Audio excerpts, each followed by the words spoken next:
o que acontece?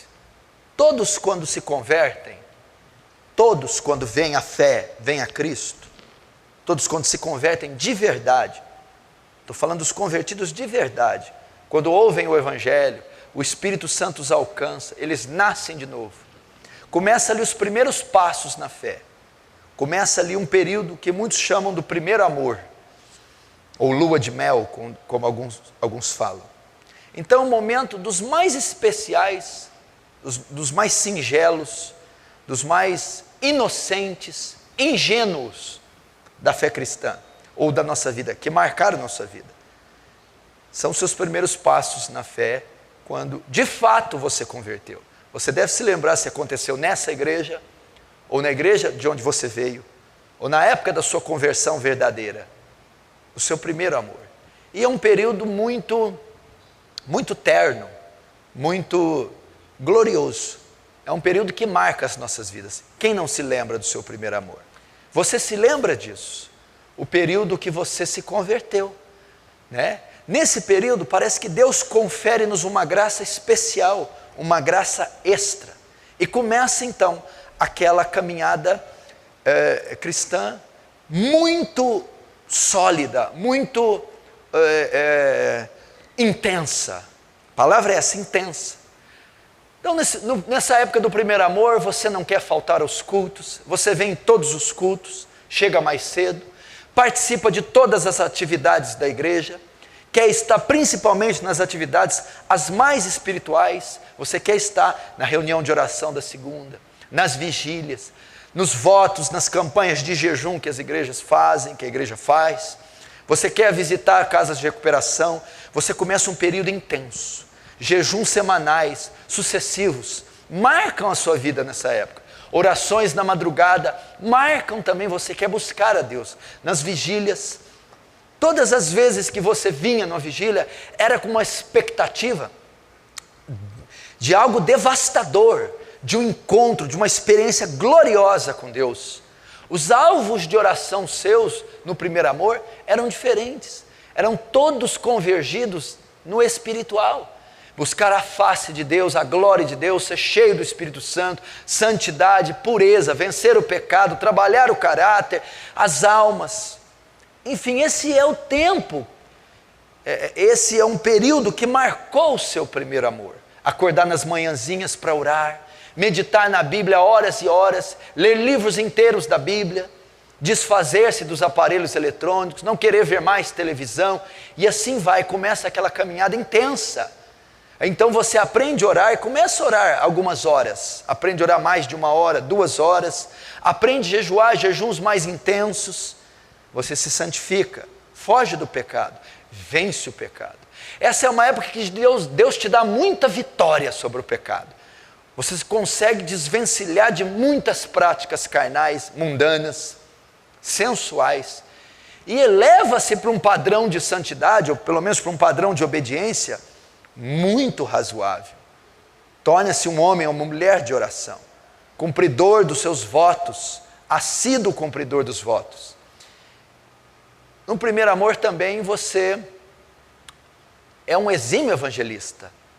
Você não conhece muito a Bíblia ainda, muitas doutrinas, mas quer testemunhar tanto a gregos como a bárbaros da fé em Jesus. Quer convidar as pessoas para a igreja, para os cultos.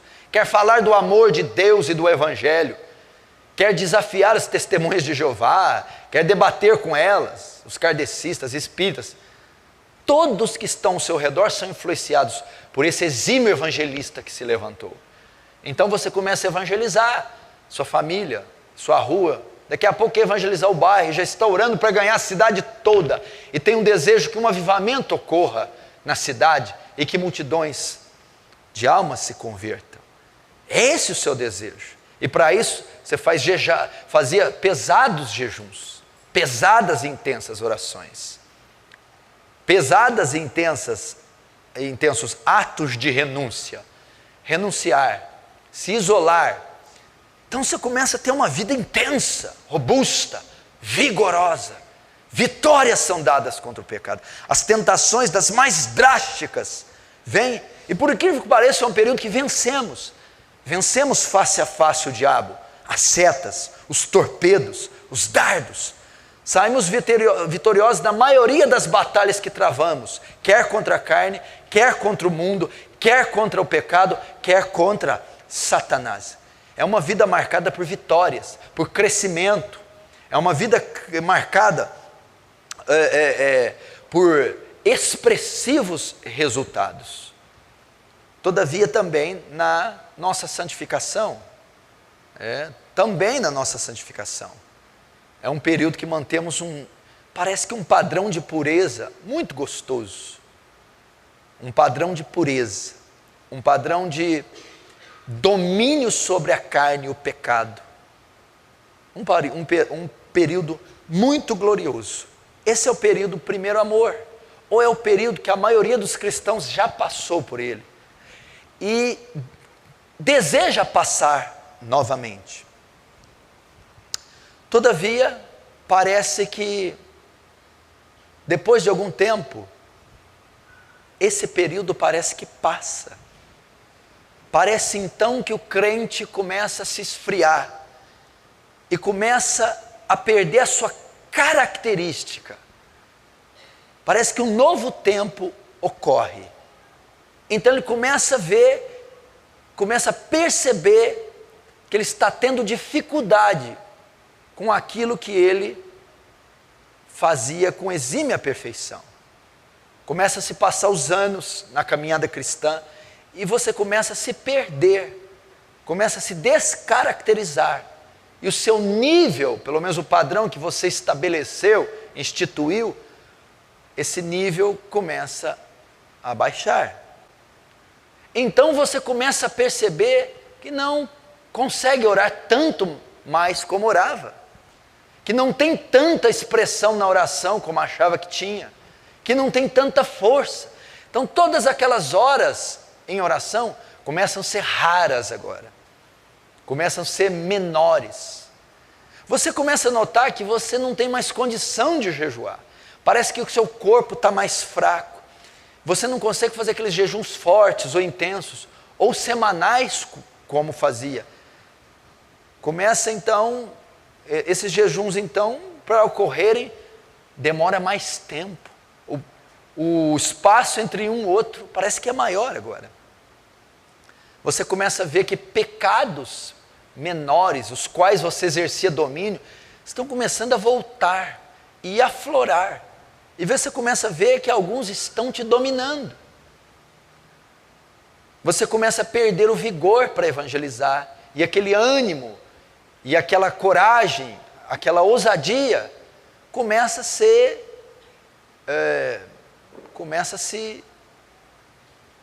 dissipar.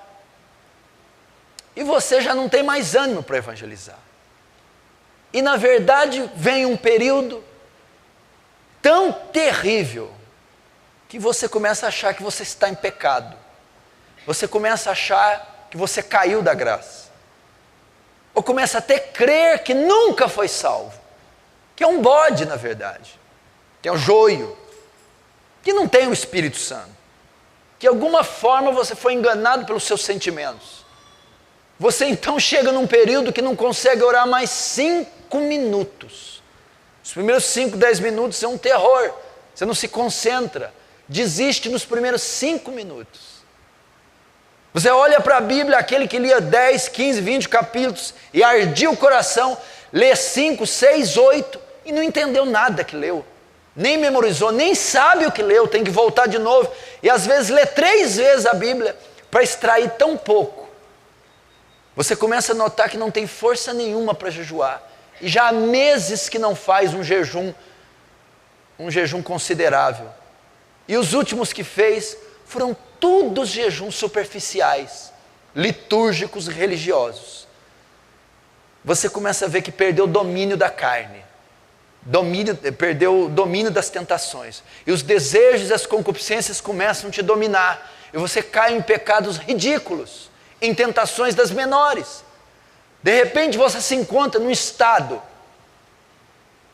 de esfriamento, de atrofia.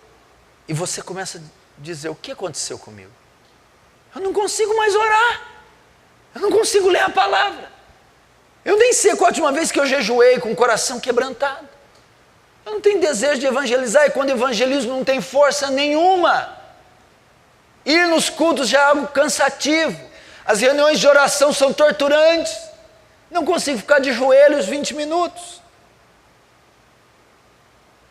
Estou num estado de carnalidade, ira, tristeza, ansiedade, e infrutilidade, esterilidade, como eu nunca tive.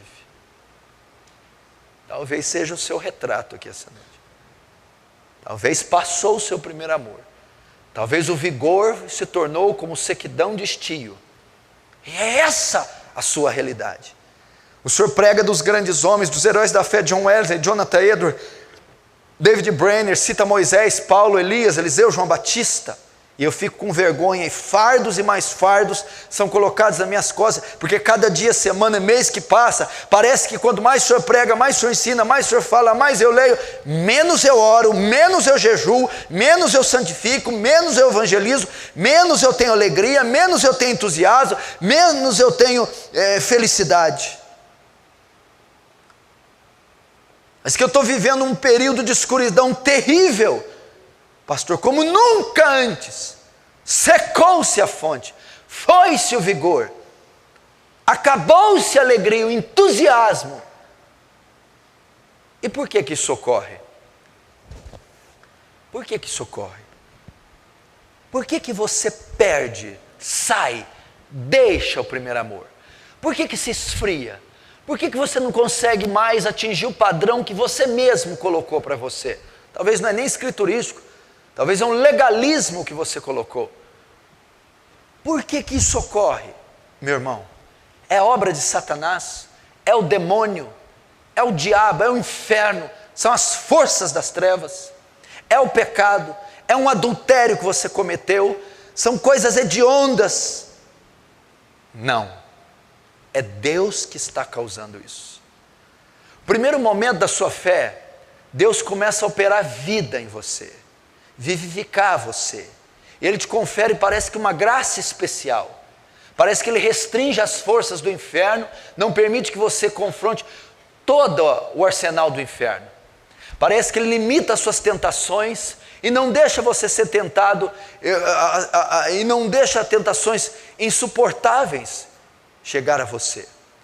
Ele te confere graça para ter uma vida de oração poderosa, graça para você ler e tirar coisas que os teólogos de 50 anos não conseguem ler, e você com 3 meses de conversão tem um entendimento profundo e espiritual da Bíblia, e os homens há 50 anos estudando não conseguem.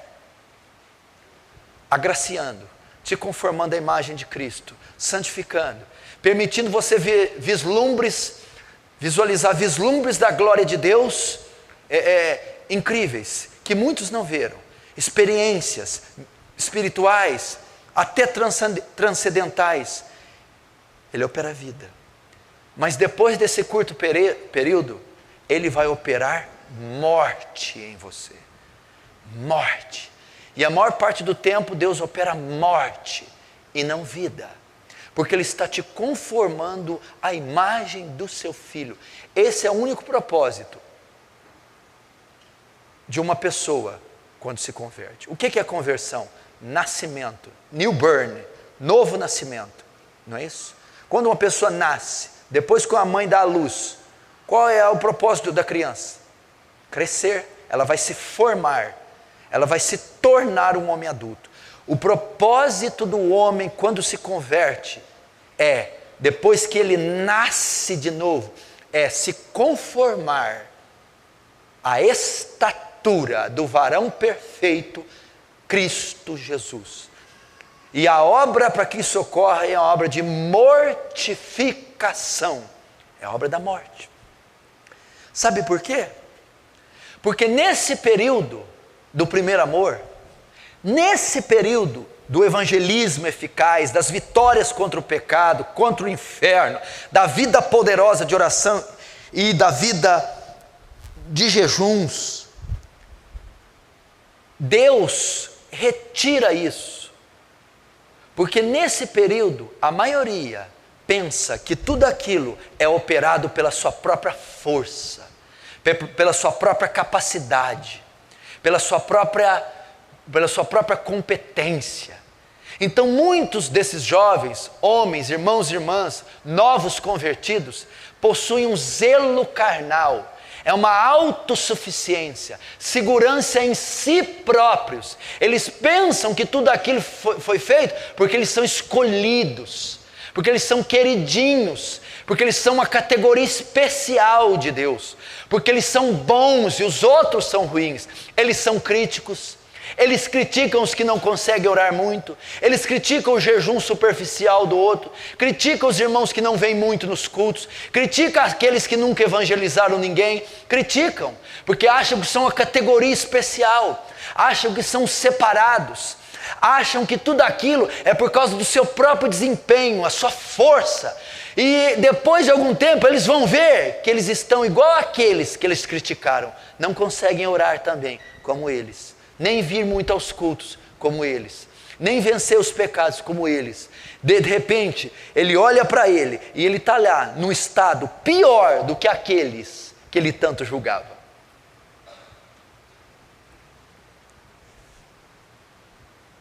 Que ele tanto julgava. Porque ele se achava isso. Então, a verdade, a confiança dele, a alegria dele, está no seu desempenho, no seu esforço.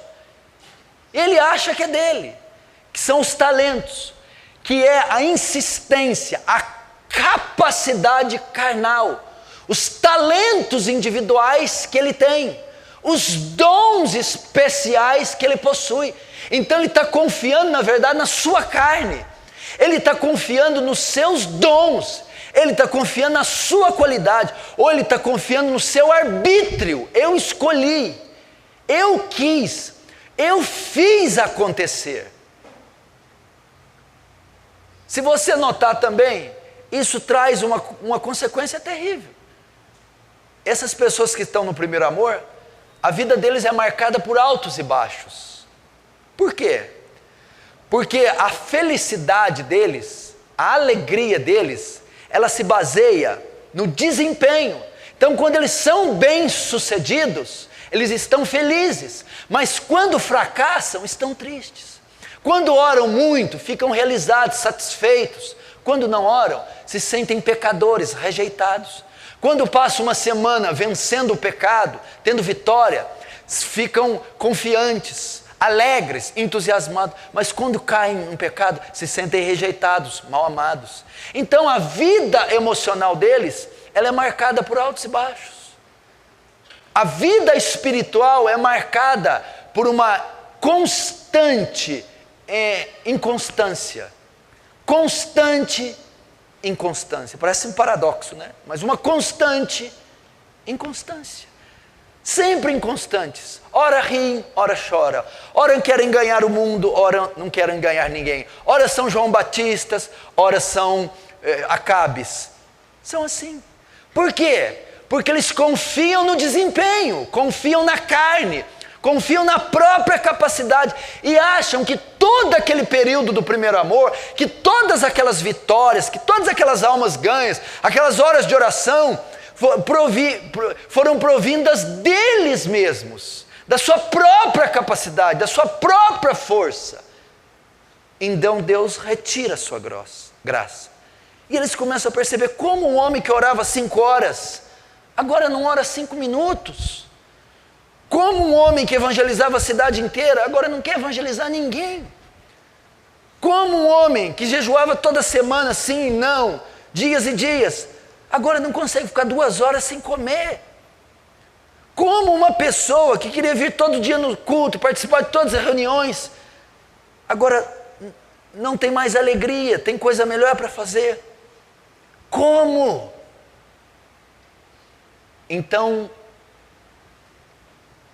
quando passa o tempo, os contínuos fracasso na vida de oração, anos fracassando na vida de oração, parece que são anos sem conseguir ter uma vida plena na oração, anos sem extrair uma pepita de ouro, garimpando as escrituras, anos sem ter um evangelismo eficaz, anos tendo uma pregação monótona, repetitiva e entediante, anos tendo fracasso na sua vida devocional. Então, nesses anos, ele percebe que era tudo obra da graça de Deus.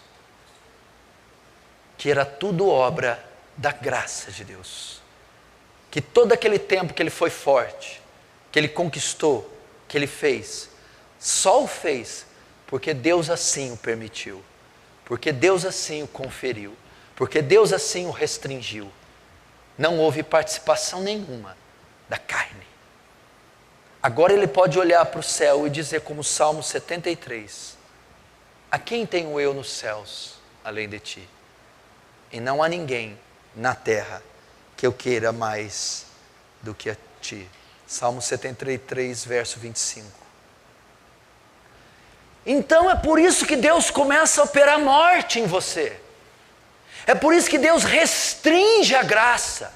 É por isso que Deus permite anos e anos de derrota. É por isso que Deus permite até o pecado, a lambança do pecado, as tentações mais minúsculas, a esterilidade no ministério, porque você estava muito confiante na carne, muito confiante em si mesmo. Você estava se jactando em si mesmo. Agora Deus está te mostrando que a parte da graça dele, nem 5 minutos você jejua, nem jiló você fica sem comer, nem uma velha cancerosa de 90 anos você traz para Jesus, nem um sermão do Salmo 23 você consegue pronunciar com coerência, nem a oração do Pai Nosso você pode fazer, nem a tentação da mais bizarra e grotesca você consegue resistir. É tudo graça de Deus, é tudo poder de Deus, é tudo para Deus ser glorificado, é para Deus desintoxicar você, fazer você pobre de espírito, esvaziar você do ego, esvaziar você do eu, esvaziar você da arrogância, esvaziar você do orgulho, da vaidade, fazer você sentir pobre, miserável, e fazer você sentir um mendigo, para que então você faça parte desse reino.